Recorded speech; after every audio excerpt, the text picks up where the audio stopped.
in the whole project, and I still think about now, but the idea that every single person around you could have incredible stories. And she literally looked like she was in the 1920s. And as I was taking a photograph, the guy turned up on the first date. This whole awkward dynamic completely unraveled at that exact moment. You were Yeah. there. Oh, Yeah. I have watched that video. I do not know how many times. Hello, and I'm delighted to welcome you to another episode of my podcast, Art After Dark, where we explore the transformative impact of the arts on mind, body, and soul. I'm your host, Louise Emily, an artist on a mission to shed light on the power of human creativity. Rory Langdon-Down is a London-based photographer and winner of the British Journal of Photography's Portrait of Humanity and Portrait of Britain, focusing on human-led storytelling through photography. A broadcast journalism graduate from the University of Leeds in 2012, Rory's photography is grounded in realness, with the style established in the motion camera department, shooting documentaries, music videos and commercials. He's worked with artists who are creative heroes to many, including Lewis Capaldi, Stormzy, Biffy Clyro, Chase and Status, Little Sims, and has just got back from going on tour with Tom Odell. In 2021, Rory photographed a different person every day for a year, which led to his debut book, Portrait a Day, that told the story of a unique year through the people that surround us. Rory is inspired by the notion that a portrait is not made in the camera, it's made either side of it, and the meaningful engagement between subject and photographer shows in the photographs. As you can see, darkness has fallen, so it's time to welcome Rory to the forest. Welcome, Rory. Hi, Louise. Thanks for having me. Oh, thanks for coming. It's an absolute pleasure to have you here. So, are you all packed and ready to go into the forest? I am all packed, yes. Brilliant. Can you share with us what you've got in your bag? Well, I almost always carry a backpack and always have done. So right now I've got a massive roll top dry bag, which is like a bottomless pit in itself anyway.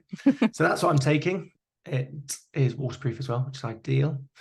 And inside my snacks, I don't know if this counts as a snack. I'm taking Weetabix, and it might not sound like a snack to many people, but it is the thing I eat the most of by a long way. I have many bowls of this, like 2 bowls at least a day of Weetabix. And how many do you have in one go? I've actually cut down a bit because I got a bit embarrassed about how much I was eating. So now I'm down to 3 in a bowl, sometimes 4. It used to be even more than that as well.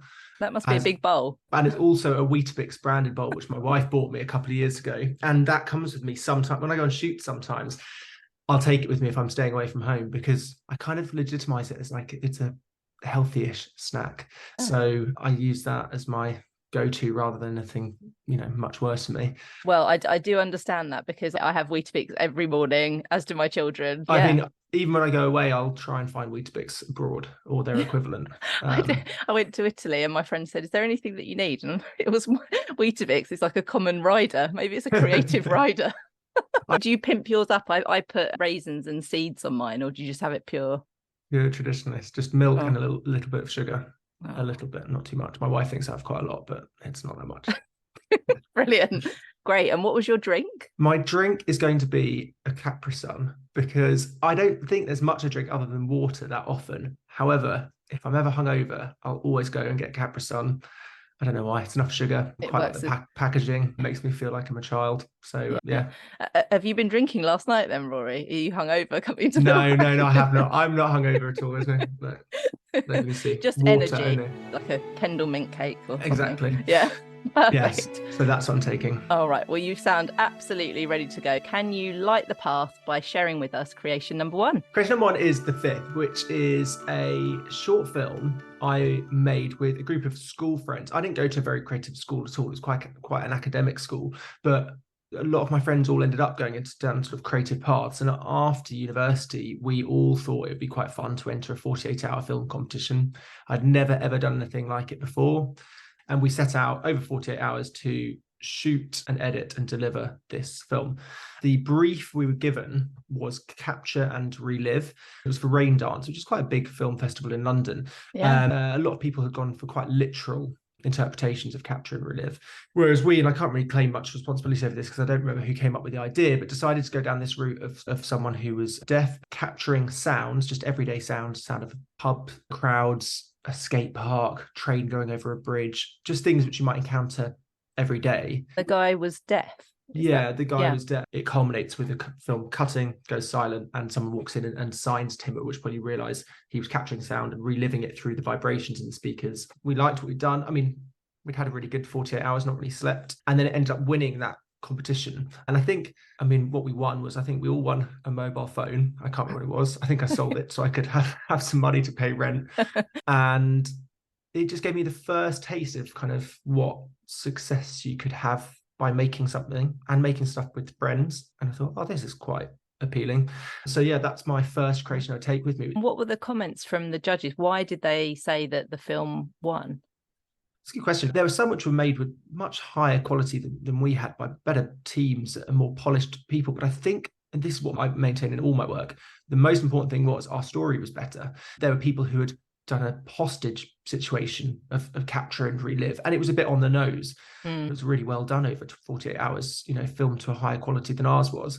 But I think what was brilliant was having people realize that the story of R1 and the meaning of R1 was better, and that was really nice and sort of validating. Yeah, so that kind of lit the spark. And I was looking at one of your other films called Village. We'll include all of the references that we make today in the show notes. Do you want to just tell us a little bit about Village and how that came about and the story there? Yeah, he's a guy who's now my friend. He's called Village. And the reason he's called Village is because when he was a kid, he was playing football on Brighton Pier and the ball went over the pier and he jumped over the pier to go and get the ball back for his mates. And everyone said he was a village idiot. So it stuck since then. It actually came about in a similar vein to sort of realizing how you could find stories around you. I was on a shoot doing a documentary for the BBC about the FA Cup, and I was at Barnet Football Club, and it was around Christmas time in 2018, and I was in a cafe and he was wandering around outside and he looked basically identical to Father Christmas. I ended up shooting a portrait of him at the time. The film I went on to make shortly after I first met him was really about him as a person. So this year he turns 80 and he lost his wife in 2011, just before Christmas. And at that time he decided, I'm going to allow myself to become Father Christmas as a sort of funny way of remembering a period which is really sad for him. So he now carries a Father Christmas hat with him everywhere he goes. Even, you catch him in the middle of summer and he'll have one with him just in case, a kid kind of looks at him, because he really does look like Father Christmas. Yeah, he does. And he has some really amazing passions. He is hugely passionate about reggae and ska music, and he often sits outside a reggae shop in Camden, and he's become quite an icon. And I made this portrait film. It's about 6 minutes long, just about Village and what it means to find happiness and what sort of keeps him going. And he talks about his connection to humans and other people being the thing that's kept him going since his wife died. And since then, we have stayed in quite regular contact. I had the first portrait I ever made of him turned into a 1,000-piece jigsaw and sent it to him. And he turned it into jigsaw and glued it down. And then I took a portrait of him holding that one up and turned that one into a jigsaw. And I've continued to do that. And now the kaleidoscope of jigsaws and Village extends to about 5 portraits, and each one's a 1,000-piece puzzle, and each one is holding up the next one. Unfortunately, he kind of finishes puzzles so quickly. They're not cheap. They're not cheap. So I have to slow down how quickly I get them made again. But he's very, very quick. Yeah. He's a wizard. Having watched the film, it made me really nostalgic, actually, because he's got lots of trinkets, hasn't he, in his house, and you can feel the story almost as you just pan round his kitchen. It reminded me of my maternal grandmother's home. I guess it was that era. And it's a very moving story, I found, because he clearly misses his wife in every fibre of his being, but it's inspirational because he found a way by doubling down into his passions and then connecting through jigsaws. I thought it was a really beautiful story and just a really good example of the way that you're just so observant, and the fact that you connected with him and you didn't know him, and it's led to this. It's a really beautiful tale of connecting through the arts and how you can maintain that over time. Yeah, definitely. I think that was a good thing for me at the time. I hadn't really gone up to them that many people before and stopped people for taking a picture. And like I said, I was doing a documentary, but the best thing to come out of that was me meeting Village, not the work I was doing. It was something else which happened alongside that. And he said at the end of the film I made with him that he does everything for connection and to make people smile. And he said, if I didn't think I could do that, I don't know what I would be doing with my life. And I think that's something he lives by, is really, those connections and stuff. And in fact, Christmas just gone, he lives up in North London, so I went and visited him then. He put on his full Father Christmas outfit and we went for a walk, just him and I, can be quite a sort of a self-conscious person about people staring. And actually, it was really good for me, I think, because he just didn't care, and all he was doing was spreading joy. It wasn't anything Oh my negative God. at all. But I sat down and had a coffee outside in Muswell Hill with him, and he was just sat there whilst everyone was just staring at me and Father Christmas. Oh my God, my friend lives in Muswell Hill. I might have to Yeah, come down at Christmas and just hang out. you might see him. Yeah, So, speaking of motion, so you've worked with people who are creative heroes to many. You just came back from being on tour with Tom Odell, Little Sims. You've done a documentary with Stormzy, Lewis Capaldi. The list goes on. So, it's very interesting to me when you think about creativity. What can you tell us about those creatives? Are there common threads that you draw out that you see in common? perfectionism, I think, is one of the things. And I think actually sometimes I can rush a lot of the stuff I do. I quite like getting the satisfaction of other people seeing my work quite quickly when it could do with it having a bit more time that goes into it. And I think that some of those people I've worked with are, well, firstly, there's just an innate talent. There's people, I've been lucky enough to be in a room where Lewis Capaldi's singing, for example, and his voice, the sound of it, and the emotion in it is incredible. Yeah. When you're in the same space as someone like that. But then I think perfectionism, being in studios with lots of artists, I'll hear them record a note or play a section of their track, and I'll think, oh yeah, that's done, in the bag, on we go. And they'll go and listen to it, and they'll do it 50 more times because it wasn't exactly how they, and maybe it would have been fine to most people on the first recording, but for them, they needed to perfect it for lots of reasons, and it just sort of sets a precedent with their work, I think. So I think that is one of the things which really unifies a lot of people at that level. And that goes to for being in, one of the places I actually love being, because I love music. I'm not a musician myself. I love it. I love being around music, and I've been very lucky to work with lots of musicians, and I get to work at Abbey Road, or have done a few times, and being in a room with people who are session orchestral musicians. Like, one of my favorite things is, which they always think it's weird, but when they warm up and they're all getting in tune, you could have 30 or 50 people in the room and they're all tuning up, and to them it just sounds awful, but they all start tuning their instruments at the same time, and then eventually it kind of hits this point where they all just sort of hit and it sounds musical, at least to me. And I just think that is the most incredible thing. And it's every single person in that whole orchestra is being a perfectionist, not just the composer or the person who wrote the music.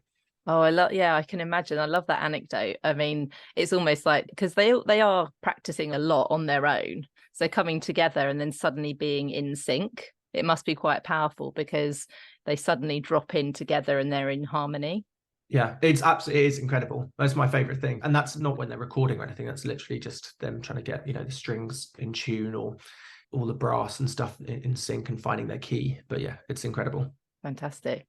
And the perfectionism point's really interesting, actually, because often people are like, oh, with creativity, just get going, just get stuck in. So there's that openness to begin with. But it sounds like when it comes to recording, there's that perfection, making it on point. There's a time and a place for perfectionism, basically. Yeah, and I think that absolutely the whole process doesn't need to be that tight, because I think I've heard Ed Sheeran talk about this, and him saying he found it necessary to get to the good music, you've got to go through the bad stuff. Like, he's got to just turn the tap on and just let stuff flow when he's recording or writing, and then the good stuff will often come with that. But if he tries to only write the good stuff, it will block everything else. And I thought, I think that is definitely true. It's people I've worked with recently who I was chatting to, the drummer in Tom Odell's band. We were stood at an airport as the luggage was coming around, and he just took his phone out and started taking recording. He said it was just the rhythm of the baggage delivery thing, just going dun, dun, dun, dun. And he said it's not quite perfect. There's something mechanical there, but it's also a bit sort of human. And I said, oh, do you do that a lot? And he showed me his phone, and he had 2,500 different sounds. He said, I don't often go back to them, but the process of recording for him was something that helped him. He's called Toby, and it was something that helped Toby just kind of get inspired, I think, by everything around him. And I think, notes and voice notes and stuff from people's phones, particularly musicians, I think they'd be stacked full of ideas, some of them seconds long and some of them fully fledged, concepts. Yeah, I relate to that, because it's there and then it's gone. So you do need to kind of capture it at that moment, don't you? Because otherwise you'll miss it. And then it's reassuring you've got this bank, like mine's obviously for painting, there's a lot of photographs. And it could just be anything, the way the light's cast on something, and it might not end up in that way, but it's just something that's reassuring. You think, I've got it, it's safe. I do it with poses quite a lot, and they could be from anything, but I work with people all the time, and it can be quite tricky sometimes to pose people. The hardest time to pose people is when they're just a standing shot somewhere, because it's like, what are they going to do with their hands and things like that. And so if I go to galleries or looking through a magazine or a book or something, I quite often take photos just to see different ways you might be able to pose someone, keeping it natural but giving them something to do in the image. Yeah I'm not great at having my own photograph taken, and I often don't know what to do with my hands, so it's difficult. It's really hard. I actually hate having my photo taken as well, which is why I was behind the camera, which is great. Yeah, exactly. It's a good way to not be in shot. Brilliant. So have you seen with those artists, or just generally, any frustrations that come out, and how do they overcome those frustrations? I think when it comes to playing live, you do get quite a good idea of a good crowd and a bad crowd. I was at a gig in North London for quite a big artist, but it was a semi-corporate thing where there was a corporate sponsor. So I think a lot of the people who'd gone to this gig didn't really care about the artist, and the lead singer in his band, rightly so, really lost it with the crowd because he could hear them talking throughout. It was an acoustic set of quite a heavy band, and he lost it. And I thought, kind of good, like, why have you come here? There's a lot of really, really keen fans here at the front, and you're just ruining everyone's night. So you see then that the frustration is there for the artist, is they like their music to be heard in the way that they want to present it. So I think it's that level of control from start to finish of writing that artists want to have, and there's an element which they would lose when playing live sometimes, but if you lose it in that degree, I can imagine it being very frustrating. Yeah, exactly. And so much that goes into the creative process. That's partly why I want to expose that, so people realize all of the different, the value of it, essentially. So I can imagine that frustration if you're there. One of the reasons people create is to connect, and it's like a complete rejection if you're not being heard. And the best gigs I've ever been at are when they have a really great connection. There's plenty of artists who don't go out of their way to do that with the crowd, and the crowd can get frustrated or whatever, but by far the best is when there's a connection made. Some good artists do that every single night for years. Yeah, absolutely. Because you're really all about that human-led storytelling, how much can you kind of tell the story of these more famous people? Are you still able to do that? And if so, how do you tell the story when you're on tour or when you're shooting something that isn't as much in your control? That's actually the thing which I love doing by far the most. I love all of the moments before they go on stage and all the moments just after. And to use Tom Odell as an example, who I've just been working with, I met him last year on a documentary, and I met Tom in his studio before shooting it just to see if we got on, which I loved that he wanted to do that. I thought that was amazing because he'd written a really personal album, and he needs to make sure that the people who are going to tell that story he actually connected with. And him and I got on very well in that first meeting, and then I was sort of invited into space for a few days and filmed with him, and we got on really well, and it was I really loved it. I'm always in awe of anyone who can do anything, but Tom just sitting at piano and playing piano was amazing. And then recently I've just been on tour, and I've never actually shot any tour photography before myself. They said, can you fly out to Germany tomorrow? And I was like, oh my God, yes, I think I can. I did 4 shows and spent 6 days, a couple of nights on a tour bus, which I'd never done before either, which is quite intimidating. It's exciting. But it's exciting. It was quite intimidating getting on being like a new kid, but every single person in his whole team were as lovely as he is. And it was the nicest brief ever, because essentially it was just bring your camera and do your thing. That was it. I didn't get any more notes from Tom or anything. We'd sit down after I shot stuff, and he's very, very creative. He's got a really great eye, and he would say, I like this, or actually never he said he didn't like anything. He just would tell me what he was really into, and then that was good feedback for the next night, and then the rest of it, and it was brilliant. So that for me was perfect, because like I'd said about a photograph not being made in the camera but being made either side of it, by far the most important thing I did on that whole tour was just get on with everyone. And then all of the photos which came with it,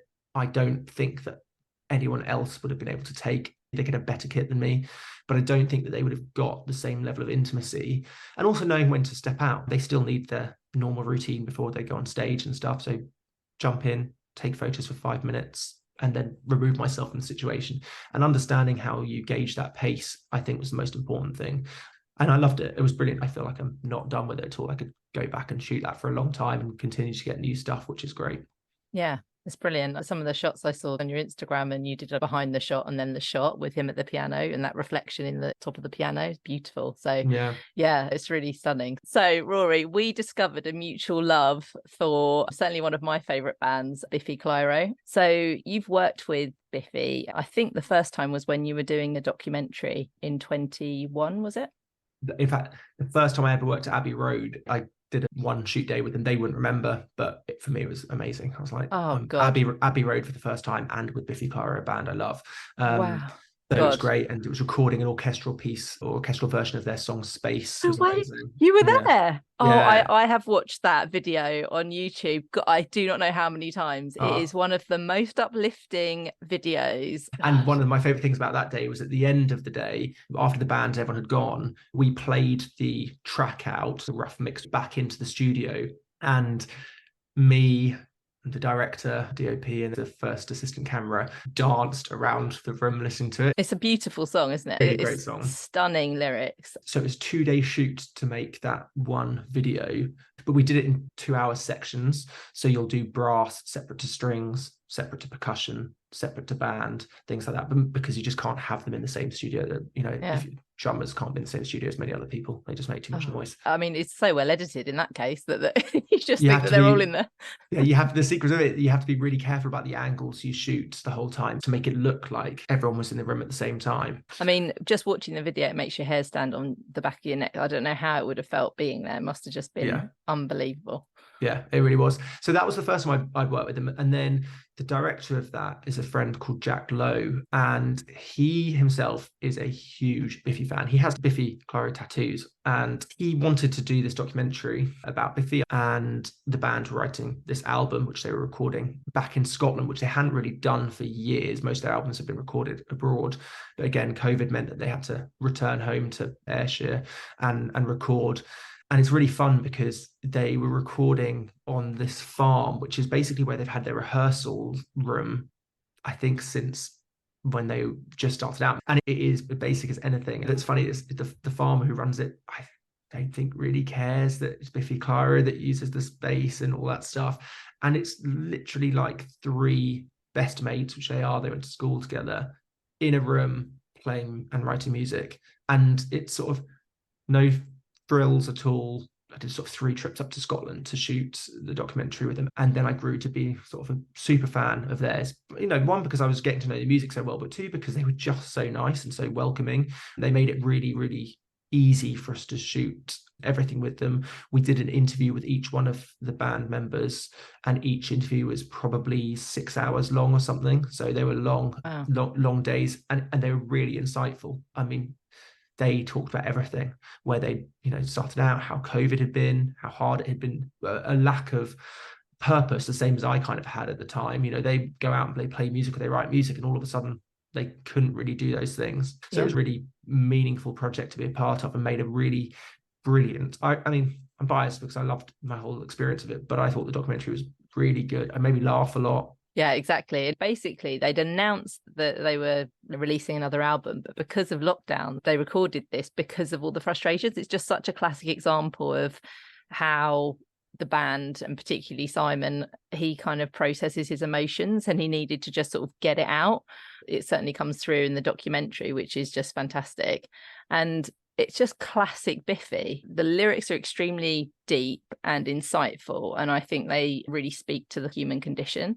Yeah, I remember talking to Simon a lot about people and humans, and it was in 2021. So by that point I was doing Portrait a Day, which is a book which we'll talk about in a bit. But it really helped me, and it's re-inspired me hearing him talk about how he was either missing connection or how he uses connection. And then when the documentary came out, we went to an early screening with the band. So they came about 2 or 3 hours earlier just to come and meet and hang out with us to catch up, because we hadn't seen them since we'd finished filming. And I gave them a copy of my book, which by that point was out. And it was like the most heartfelt response as well from Simon when I gave it to him. We had talked about it before when I'd been taking the photos, but I then said, look, this is what I did, and it was so nice. And Simon's in the book as well. He just comes across as just a really nice guy.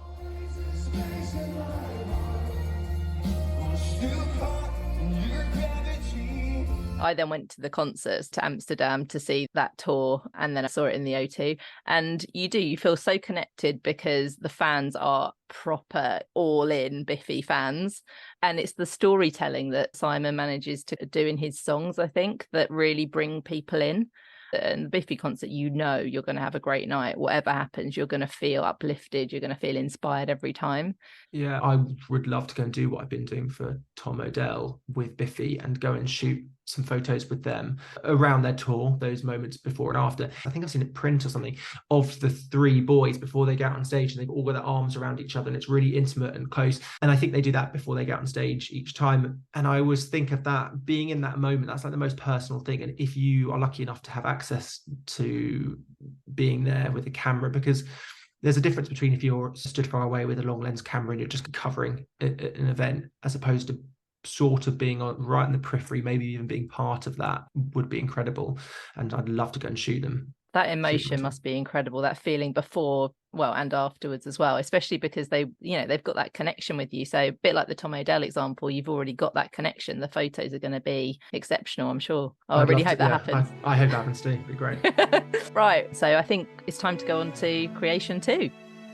So Creation 2 is Portrait a Day, which I suppose is one of the real pinnacle parts of what my career has been so far. Portrait a Day essentially is a book. It's a coffee table book that I brought out at the end of 2021. And it is a portrait of a different person every single day from the whole of 2021, when we were kind of going in and out of lockdowns. It was, height of pandemic. And essentially it came about because I think it was New Year's Eve in 2020. By this point, I'm self-employed, going out and shoots and stuff. And like many people, I'd lost work through long periods of time. I really need to do something. I'm going completely crazy. So I had this idea of shooting a portrait of someone every day for a year. So I set up an Instagram page. How hard can it be? And I almost didn't even take a photograph on the first day. I couldn't even approach anyone. I didn't know how to do it. I felt stupid. I second guessed everything and I felt really awkward. And then at the end of the day, I lived in Battersea at the time and I was walking back down the Thames and 3 kayakers were coming out of the water. And I thought maybe they're quite an easy target because they've just done something, it's New Year's Day and, they're probably more likely to say yes. And so I took a portrait of one of the kayakers called Corbin. And that was the first portrait. I uploaded it to Instagram to my 8 followers or something that day. And I thought, oh, that's the first one. The name of the person in the photograph, the location and the date. And I wrote a sentence, "This is Corbin after kayaking down the Thames." And that was portrait 1. And kind of as soon as I did the first one, I thought, I'm going to do this it's going to be hard, but I will do all of it. And so day after day, I went out on long walks, really long walks sometimes, when I could start traveling a bit more. It's all in the UK, but I would get the train really far afield, quite often to Brighton, because it was quite easy to get down there. And I always thought Brighton was quite an interesting place to go and photograph. All over London, some in Scotland, because I was shooting the Biffy documentary at the same time. And then it slowly snowballed and gathered into being bigger than I thought it would be. It got a really engaged community. And I never found it that easy approaching people. Even towards the end I struggled, but I met 365 incredible people and it was brilliant. I love those videos that you've got on Instagram where you share your approaching the person. You can hear yourself just chatting. You're so natural at it and you can almost feel their blood pressure drop and then they kind of relax into it. And it's really interesting to see the way that you go about it, but also reassuring to know that actually you did have to pluck up courage. It doesn't necessarily come naturally to you. No, it doesn't. I just think it is important to remember that even someone like yourself who's professional, you still second guess yourself. You still have to egg yourself on and almost dare yourself by the sounds of it to go and talk to people. Yeah, absolutely. I mean, going and speaking to a stranger is a bit of a strange thing to do. The main takeaways I got were, this is so simple. Smile and be polite. And then I think the main things I realized was to have a relatively small camera because, again, it was about not intimidating people. So I had it was always on my shoulder. So it just hung across my body, kind of tucked underneath my arm. So like, I don't, a lot of the time I didn't really want it on display when I first approached people. And then it meant that I could kind of chat to them, bring the camera out, fire a few shots, put it back, all that stuff. So having a small camera was I don't think you could have really done it on a bigger camera. I think more people would have said no. Yeah. Otherwise, it Yeah. does, I can see what you mean about it feeling intimidating. It feels almost like you're being like papped, like it's Yeah, like a yeah, journalist or something like that. But actually, yeah, you're doing it in a much more artistic fashion. So, yeah. and did it And get easier? I got better at it. So at the beginning, I really didn't know what I was doing. What I got to, I would go up to people, and again, I have no idea if this is a good sales tactic or anything, but firstly go up and say, hi, excuse me, my name's Rory. So immediately introduce myself as quickly as possible. And then I'd say, can I ask you a bit of a strange question? Because I think most people want to know what that question is. So their very first thing is, yeah, you can ask me a bit of a strange question.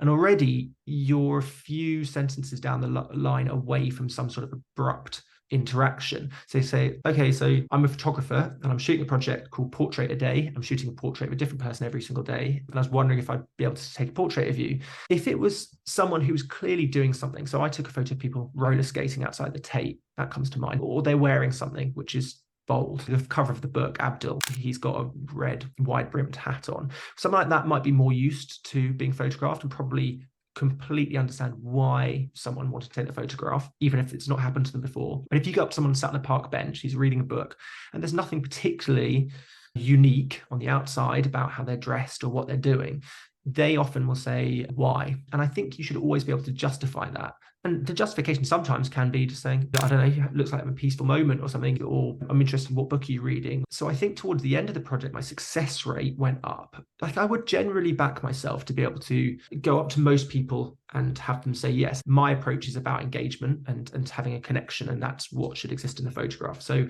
if someone says no, fine, move on. Normally when someone says no, I would walk off and for like an hour think, why did they say no to me? Why did I get rejected? What have I done wrong? Was I rude? All that stuff. And then I'd not be able to ask another person.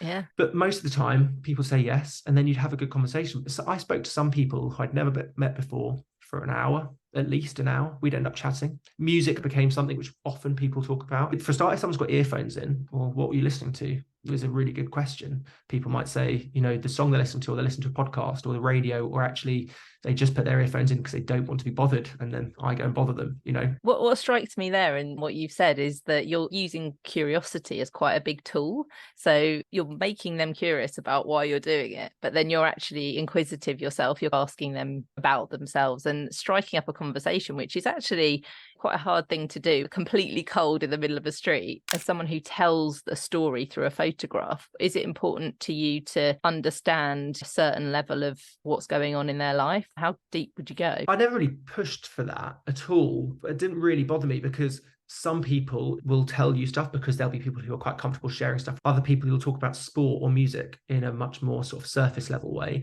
So I never really felt like the need to pull at any threads with specific people. It does interest me, definitely. I remember someone telling me some really, dark and personal things. And I'd say at the end saying, thanks for sharing. Is it okay if I include that? And this one guy, he talked about times that he had been very, very depressed. And he said, yeah, please do. He said, the more people who know about that, the more people feel comfortable. The other side of it was, the project itself, I went out to do it because it was for me. Like it started as a pretty selfish endeavor. I was the one who was not working and needed something, and I needed to feel connection and stuff, which I did. So it didn't really ever feel like anyone needed to care about this project more than I did. One of the things I found really awkward, and I had to notice, was when I was looking at the photographs as they came in each day, as I was, going one by one, I realized I was like, one of the demographics I really neglected was any sort of females around my age, because I just found it, I didn't want it to seem sleazy, which I think it could easily come as a sleazy, or like that there's some sort of weird intentions and stuff. That I found that the hardest thing for myself. And then I remember one day there was a girl who was stood outside Victoria Station, and it was like in the evening, and she was wearing like this long faux fur coat, and she literally looked like she was in the 1920s, and she looked incredible. So that's inherently just a good photograph. And so I went over, and she was lovely. And as I was taking a photograph, she was actually about to meet her first date, and so the guy turned up on the first date to the whole like awkward dynamic completely unraveled at that exact moment. I was like, this is exactly what I didn't want to happen. And I was like trying to explain, they'd never met before. And then he was like, who are you? And I was like, I'm just, but in a nice way. He was just confused. He was like, what's going on? I was like, this is so strange. But it was good. It was good. Yeah, it's good for me to sort of be that far out of my comfort zone. Oh, brilliant. So you mentioned just now that was an inherently good photograph because she was wearing that coat. So what is it that you were looking for in the photographs? Yeah, if I see someone who looks great, or the light is good, or there's good background, then I'll, go and stop them and shoot their photograph. Constantly looking for something really unique. It could be the creases in someone's face from age, or it could be the clothes they're wearing. The two things I learned from Portrait Day was, one, it is really interesting to go and take photographs of people in, say, Soho. But Soho is a place which is so photographic. If you go, there are plenty of photographers doing a similar thing. And so I was almost put off a little bit by that, because I didn't really want to go and photograph people who had just been photographed before, because I didn't think that was new or interesting.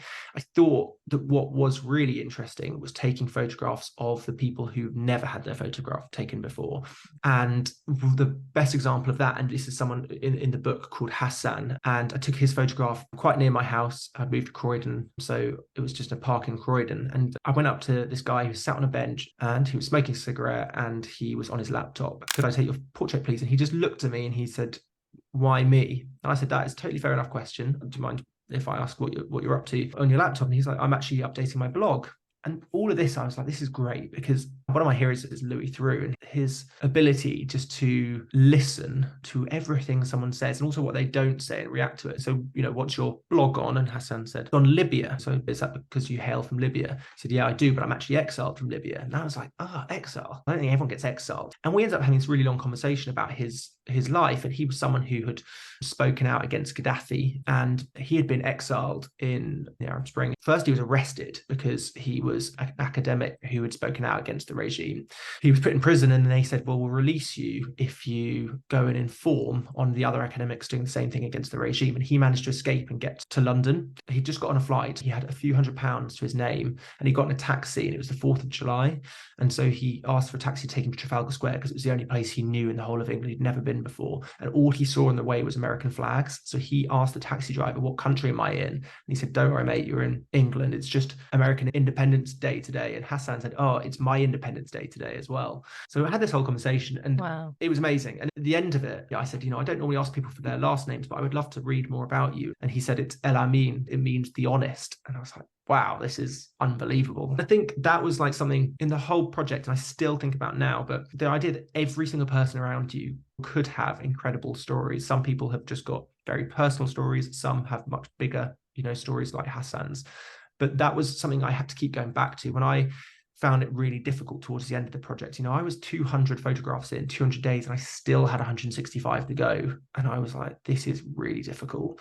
It reminded myself I didn't need to try really hard to find someone who looked like some idea of a good story or a good photograph. I should just go out and photograph anyone and chat to them. And Hassan was a very, very good example of that. Yeah. It's a great example of how you're using your craft to connect with people and to find out more things, because you would just never have known any of those stories without it, and we wouldn't have heard about them.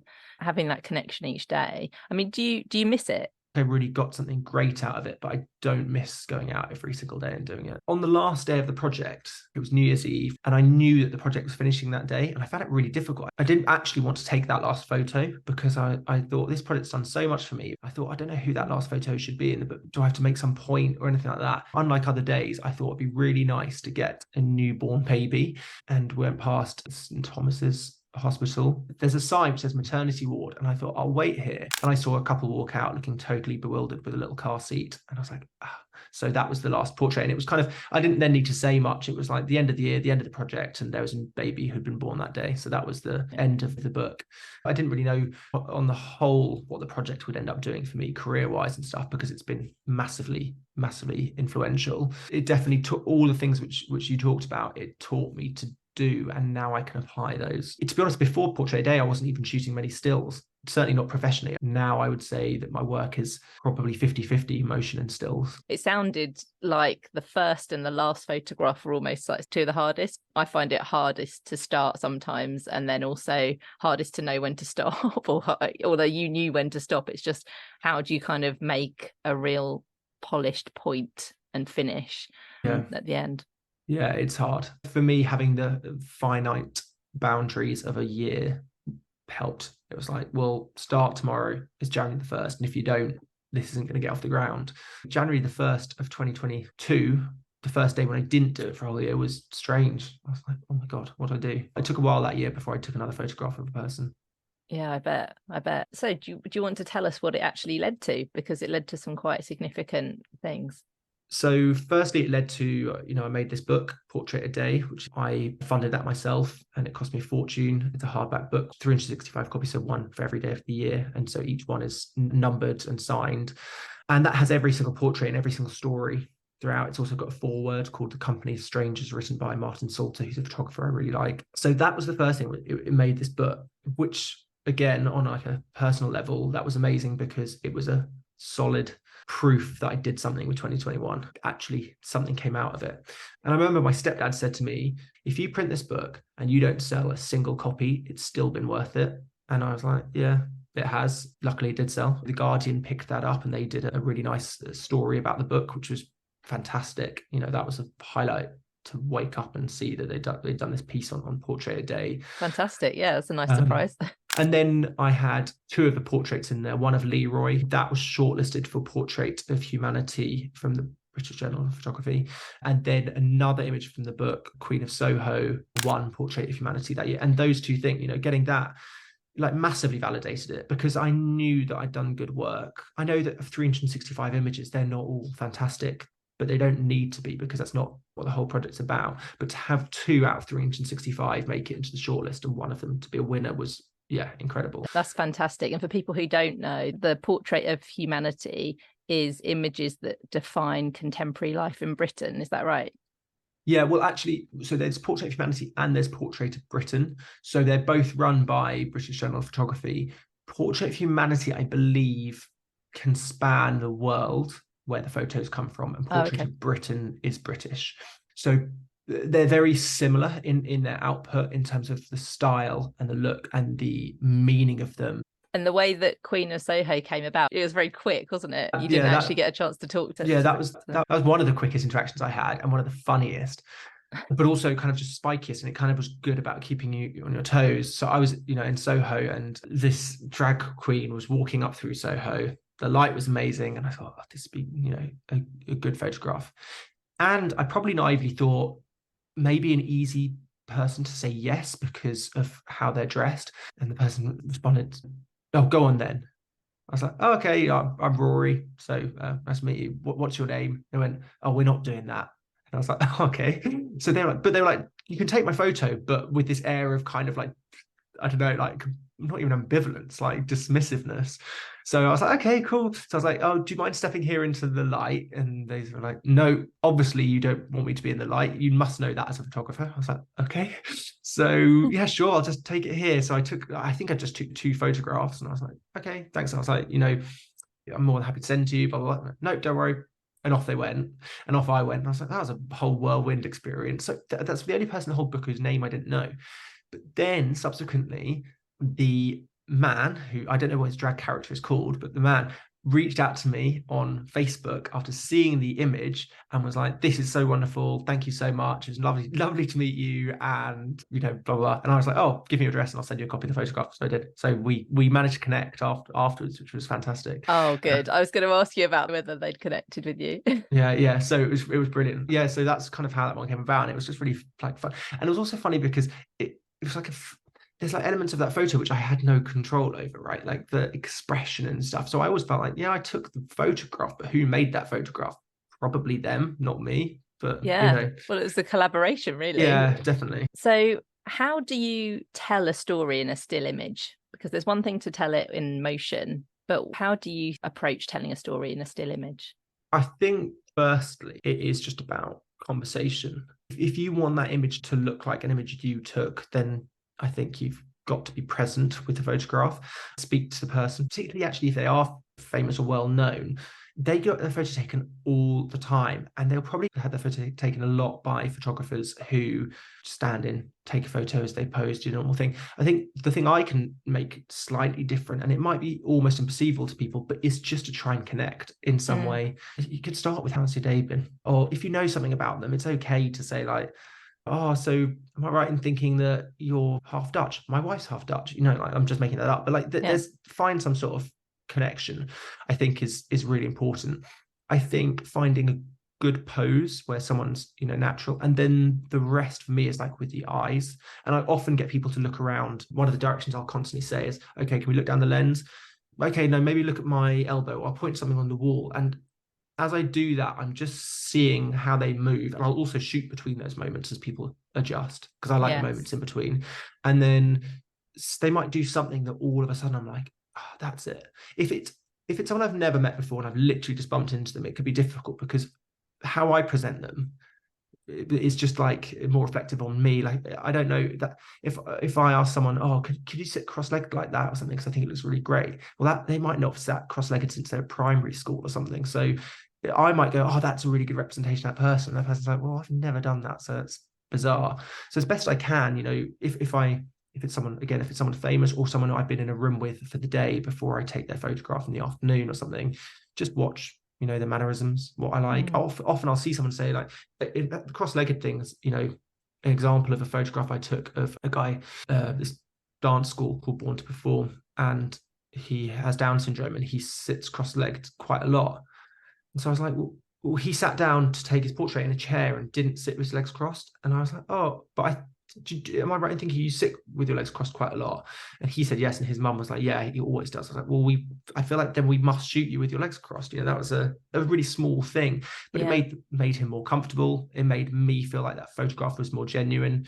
So it's difficult in a still image, definitely. The other thing, I think one of the things I try and do is just not shoot that much. Sometimes it feels counterintuitive because it's kind of nerve-wracking if you go back and you're like, oh, I should have shot more, but actually shoot less, not more. I've seen people do it, but some people who just go with their shutter firing. I was like, that's not authentic. There's nothing, like, you probably won't get a real moment there. And then you'll sit flicking between 10 images, which are all basically the same anyway. Yeah, it kind of kills the mood. Whereas your photographs, they do draw me in. And there's an atmosphere that I kind of almost want to be part of when I look at them. You can almost feel the air around the people in them. That's really nice to hear. One of the things maybe you're noticing there, one thing which I like doing, is I like giving people lots of headroom or space around them in a photograph. I like being on a slightly wider lens and then being closer. Just, again, being inside, not inside someone's personal space, but clearly looking like you are more than just an observer is a really nice place to be. Yeah. So I tend to shoot on relatively wide lenses for a lot of people shoot on portraits on quite tight lenses, and I think it's, for me anyway, I like being wider and closer. Yeah, no, that makes sense. And the eyes definitely draw you in as well. I kind of like to look at the photographs before I read your caption, and so I've always constructed a story in my head. There's a lot that you play with in your images that I find really intriguing, and I think there's that intrigue that makes me kind of want to learn about the caption. So. Yeah, it's nice. And even for me, I can go back and look at that book in different ways. And I'll look at that date in the book and just see, oh, that's who I was with on that day in 2021. Yeah. Do you remember things more when you've taken a photograph of them? Because I find that if I write something down, if I've gone somewhere, I can remember it to a degree. But if I paint it, I can feel it like it's a different. It's because I've used different senses, I think, perhaps. Do you remember things better when you photograph it? Yeah, I think so. A lot of the time I shoot on film, but the film camera I shoot on, when you take the photo and it's a big medium format camera, and when the shutter fires, the viewfinder will go black. And so the last thing you've seen through there is the image you've just taken until you get it developed and you get the scans back and stuff. And I will know when I've taken it. Sometimes I get this feeling and I click and it goes like as the shutter goes up, and I'm like, I think that's a really good photograph. And that, like, I can think about that now. Like, I probably similarly with a lot of the work which you've done. There's maybe even, I don't know if it comes down to, brush strokes that intricate with you, but sometimes I think like that was the right time to press that button. Yeah. And it's really, that's a really nice feeling to have. Oh yeah, I absolutely understand that feeling. It's really hard to put into words, but you just know there is a moment when you just go, yes, got it. Do you take photographs as well? Yeah, I do. That's how I learned composition, really, through my dad, because he's an amateur photographer, and we used to go on lots of holidays to the Lake District and shoot on film and then develop it in the darkroom in the evening. So amazing. I have very fond memories of the smell of the darkroom and just the anticipation of, you think you've got certain shots with the light, especially in the Lake District. We had beautiful scenery, obviously.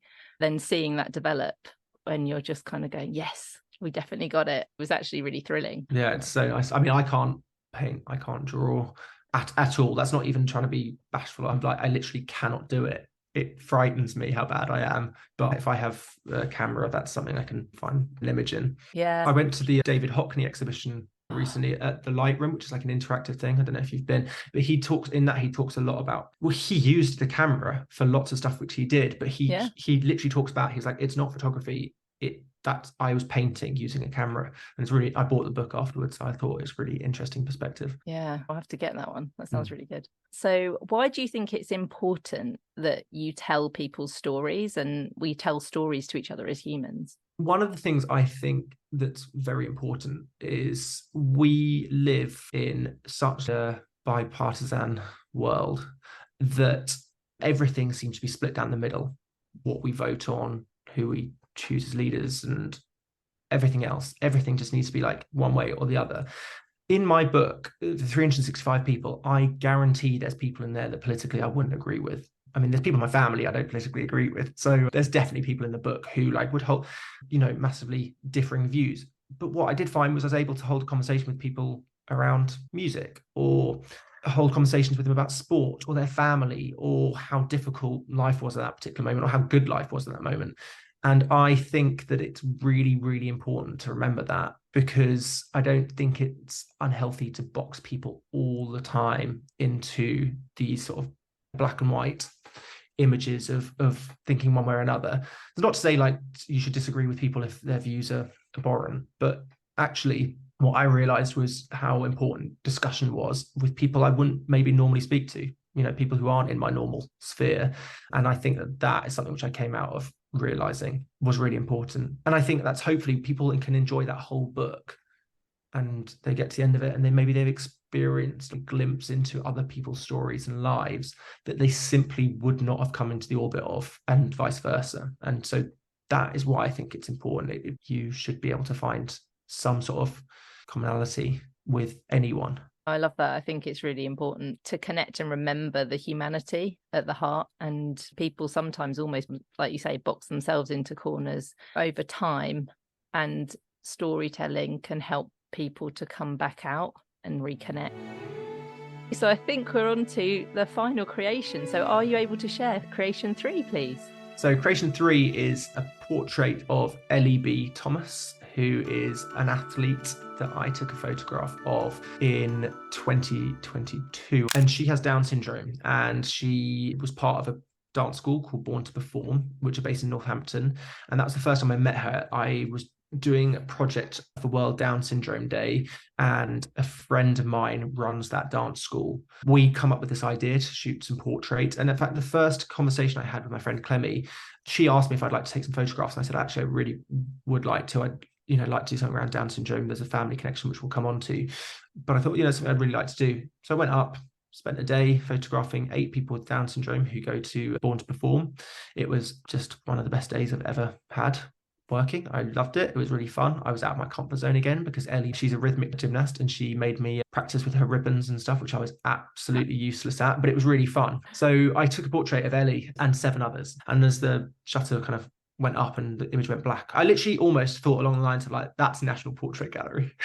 That's a goal of mine, to be in the National Portrait Gallery. And I think that's a really nice image. Her pose was incredible, and she looks so powerful in the image. She's wearing a blue leotard, and she's holding her red clubs resting on her shoulder. Her eyes aren't looking down the lens, she's looking up. She just looks really like powerful. It's a really amazing pose, and she is really powerful. She's incredible person. So I took her portrait. Ellie and I, again, we've stayed in touch. I know her mum Anne now. I went to Berlin earlier this year to go and film Ellie compete at the Special Olympics World Games.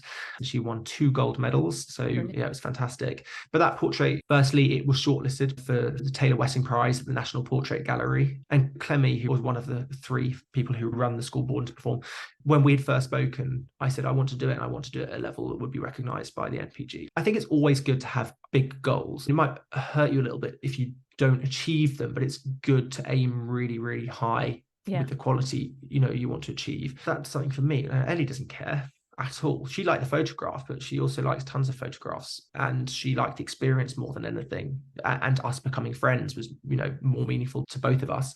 But yeah, definitely having the NPG validate it by saying, like, we're shortlisting it, we want to see it in the physical round of judging, was like incredible. Wow. And made me Amazing. so happy. I think I physically jumped for joy. I was like, this is incredible. But not just because it was like, oh, this is, me and my name, which has definitely got it, like, honestly would be part of it. You can't hide the fact that I'm doing it because as a photographer, I want the validation that I'm doing good work. And again, it was something like, when I'm doing my own true work, it was still doing as well as anything I've ever been paid to do, and had money to do. And that was a really nice feeling. That's another example in your career where you've done something that's actually led to other things. You're following your nose just to kind of go, actually, this is just a really great project, or this is going to be a really great connection, a really great story. So I think that's just something that's interesting for people to take away, is actually it doesn't have to always be paid. I'm not saying that you should, I definitely agree that you have to pay artists. So if you're commissioning someone, you should pay them. But there are personal projects that can actually turn into a commercial endeavor or an award that actually helps propel you forward in your career. Yeah, definitely. And I'm a massive champion of doing that. I mean, every single year I try and do a project off my own back. I'll come up with an idea, and Village was one year. The portraits I did at Born to Perform, that was last year's stills project. This year, I've got an idea, which I'm very loosely doing near where I live in Croydon, following the tram line, because it runs across South London.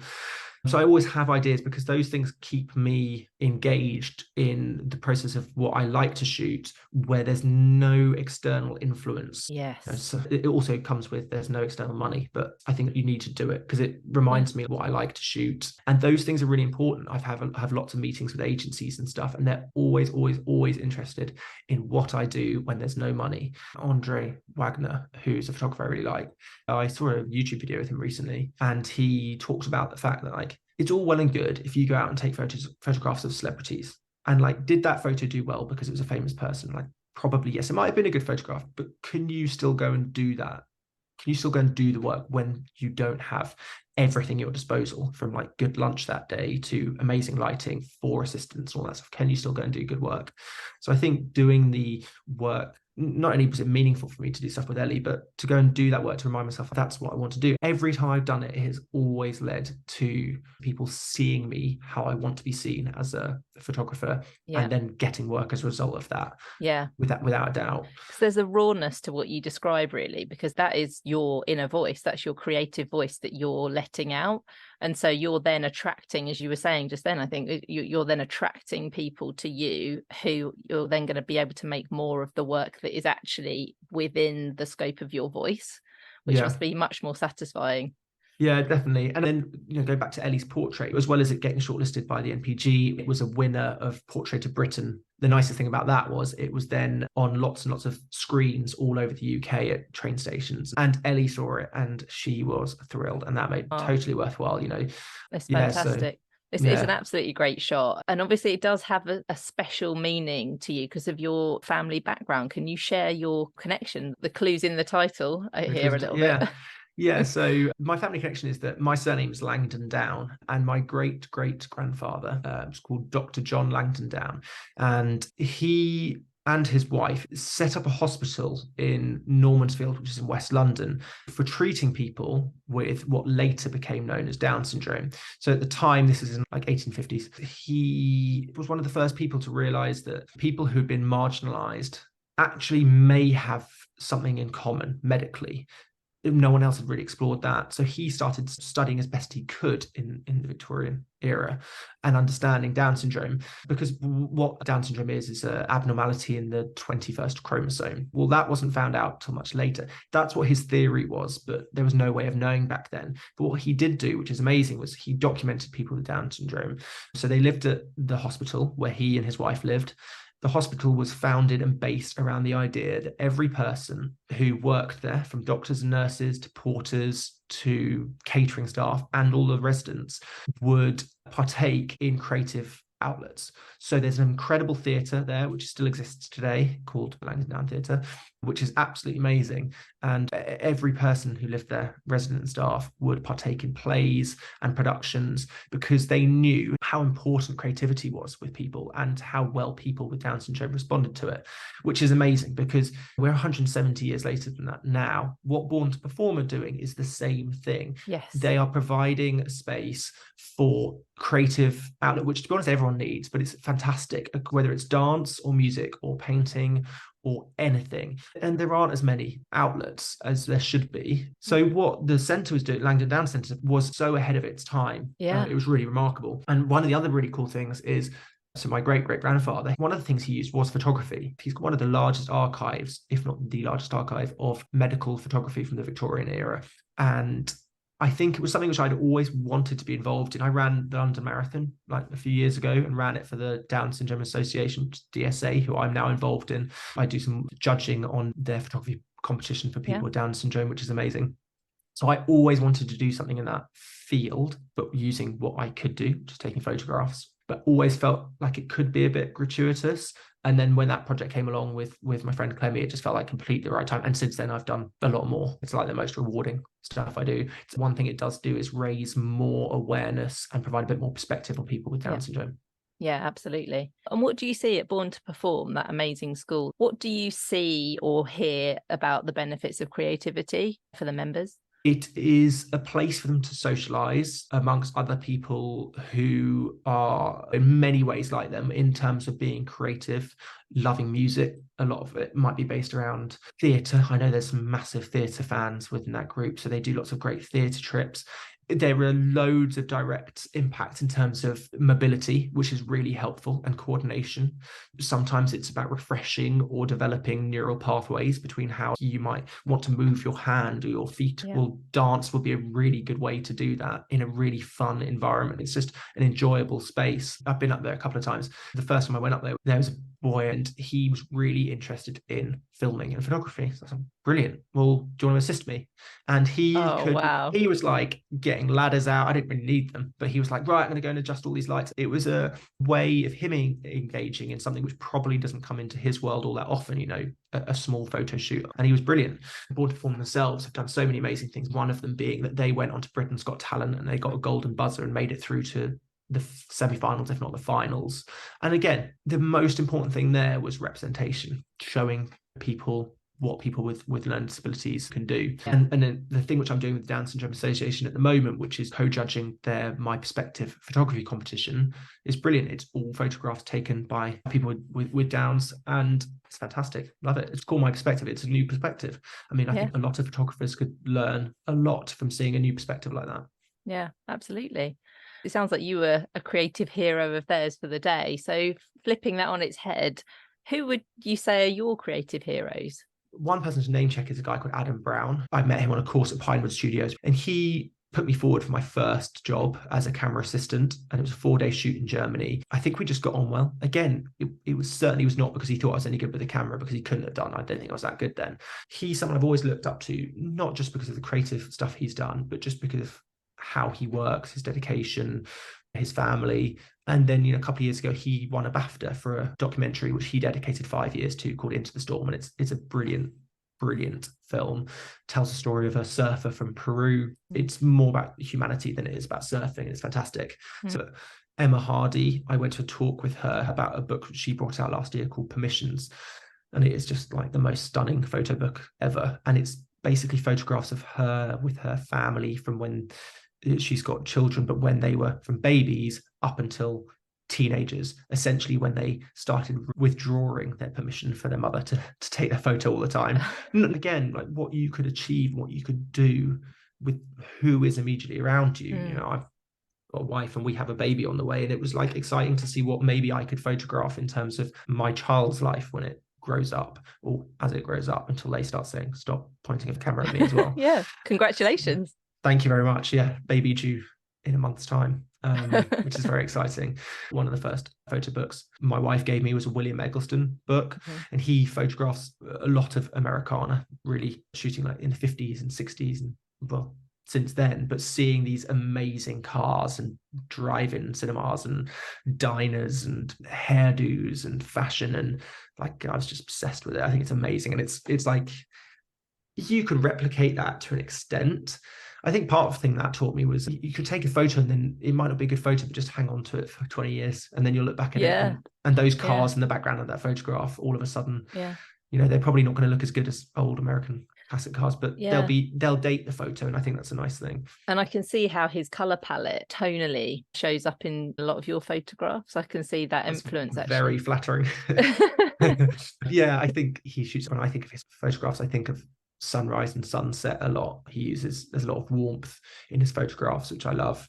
And then I say recently, I've got friends who are photographers, but I probably didn't see that much. And over the last year or so, me and two others became really close, started sort of meeting up as a way to sort of talk about the successes of what we're doing and what we enjoy about what we're doing, but to be totally honest about when things are really tough, and know that it's totally okay when you don't have much work on, or it looks like everyone else is doing better work than you are, that actually that's totally fine. And that has been one of the most positive things for me mentally, I think, having that very small but really open friendship with those two guys, Harry Hall and Tom Eager, and they're both fantastic photographers. And that's been a really nice thing, I think, just to have that. I think, I don't know, being an artist, it's great that it's solitary to an extent. I'm sure you can sympathize with that. Like, you sit in your studio, but also it's pretty difficult being on your own a lot of the time. And it's also difficult if you're just staring at your painting or your photographs, or the lack of either of those things, thinking like, I haven't made anything good in ages, or whatever. And just to have some people who just go, like, that's totally fine. And actually you have, but you don't see it. So that exactly. And time takes on a really weird, I don't know, some days like it just seems like a really long day when you're on your own in the studio. I find I'm kind of going, I'm not sure what time it is now. And then I just don't think it's that healthy for me personally, at least, to be alone with my thoughts for too long, because I relate to the fact that you can just get yourself into all sorts of trouble in that way. I mean, I need it sometimes if it's been really like busy. I'm desperate for a day alone. But I think that having that support network of people who know what you're talking about and are going through it or have been through it, to remind you that actually, there's peaks and troughs, it's fine. And it's also great because for those two guys to have that, but then also see their work. I see the campaigns which they work on and stuff, and I think they're amazing, and they've both achieved great accolades, and they've also been through tough times, each of them too. So it feels like a very honest view of what it's like to be a creative. Yeah, exactly. If I was to say to you that you had to stop creating, what do you think you would lose from your life if you had to stop creating tomorrow? I actually think about this quite a bit, because I always think when I go through a quiet patch of work, and I've been doing it for 10 years, and I've only ever done this professionally, I've not had a proper job, as my mum would probably call it. I think I miss the feedback. I do like having an audience, honestly, like putting something out. It doesn't need to be much, but I like being able to share like a glimpse of who I think I am through a photograph of someone else. Like, that's really nice to have taken a photograph of someone else, but know that reflects a bit of who you are, is a really nice thing to do.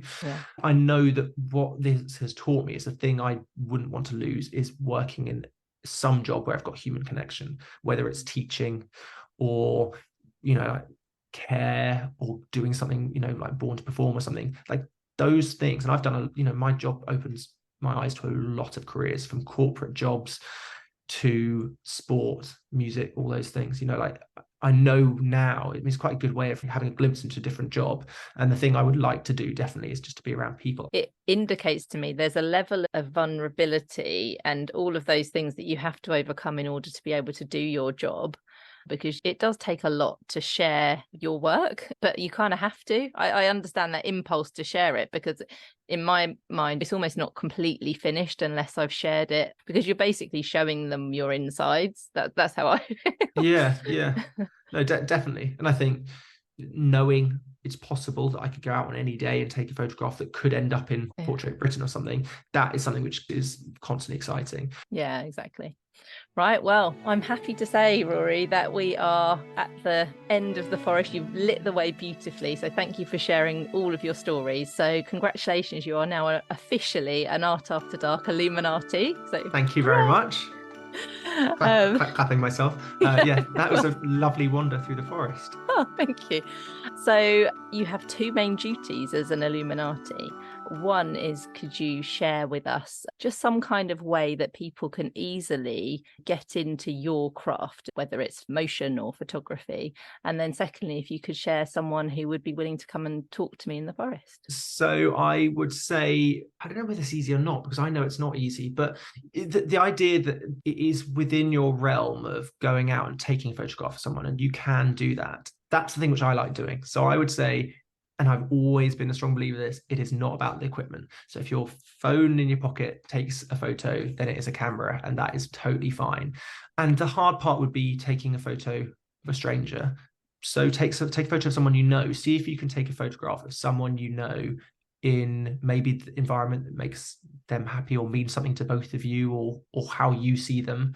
Could be a really nice way of just having that first idea of posing someone, using whatever's at your disposal to take a photograph of someone, and not to take loads, but to take a nice photograph that you think reflects that person. That's something which, yeah, I would recommend as a way of getting into social portraiture. Yeah, brilliant. Thank you. And is there someone who you'd recommend comes on the podcast? Yeah, it's my friend Claire James. And Claire is someone I went to university with. First and foremost, an artist. She's actually also a teacher. Not only is her art in itself inspiring, but just how she goes about it and her like clear need to do it is amazing. And it became more important for her when she was diagnosed with cancer in 2021. She was just under 30 years old. And she spent 2022 going through chemo, being very, very ill, her whole world turning on its head, not being able to work, her husband having to work harder than he's ever had in every capacity to support them emotionally and physically and financially. And then all the while having a toddler that she was raising. When I spoke to Claire, I asked her if she'd thought about using creativity in any way during the process of her treatment. And I had just finished Portrait a Day, and I told her what that had done for me mentally. She wanted to document her year with her paintings and drawings in a similar fashion to how I'd done Portrait a Day. I can't even imagine how hard that was for Claire to have done that in so many ways. So I would massively champion you go and speak to Claire James. She's an incredible person inside and out, and down to her fingertips creatively. Fantastic. Thank you for the recommendation. I look forward to speaking to Claire. She sounds absolutely amazing. Yeah, she really is. Well, thanks so much for having me. Brilliant. Thank you, Rory. It's been an absolute pleasure. And I wish you a safe trip back with your Weetabix. I know. Well, it's probably about time for another bowl. I know, it probably is. Brilliant. Thanks so much, Rory. Bye. Thanks. Bye. I really hope that you've enjoyed our conversation in the forest today. Remember to tag me on socials at artafterdark.co if you've been inspired to create or to share any thoughts on this episode. I'd absolutely love to hear from you and to see what you've been up to. You can find all images and details of the creations we discussed in the show notes on my website, louiseemily.com.